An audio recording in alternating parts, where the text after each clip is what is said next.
तो वहीं इजराइल के प्रधानमंत्री बेंजामिन नेतन्याहू ने साफ कहा कि जब तक हमास अपने हथियार नहीं छोड़ता तब तक गाजा से इजरायली सेना की वापसी नहीं होगी। दूसरी तरफ यमन में ईरान समर्थित हूती विद्रोहियों ने लाल सागर के तट पर एक बहुत महत्वपूर्ण बंदरगाह को निशाना बनाया। अब इस हमले में सैनिकों और आम नागरिकों के मारे जाने की खबर है। और इतना ही नहीं, हूतियों ने पड़ोसी सऊदी अरब में अरामको की एक सुविधा को भी ड्रोन से निशाना बनाने का दावा किया है।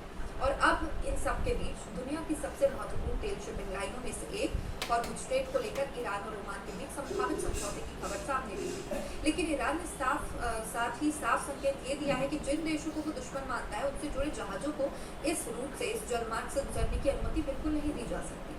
यानी गाजा, यमन, सऊदी अरब और हॉर्मुज़ मिडिल ईस्ट के अलग अलग मोर्चे अब एक दूसरे से जुड़ते नजर आ रहे हैं। तो आखिर इस पूरे इलाके में क्या हो रहा है? नेतन्याहू ने ट्रंप की योजना क्यों ठुकरा दी है?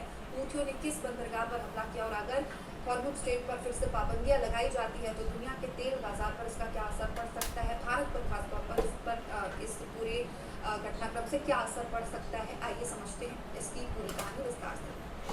गाजा समझौते पर नेतन्याहू ने बड़ा इनकार किया।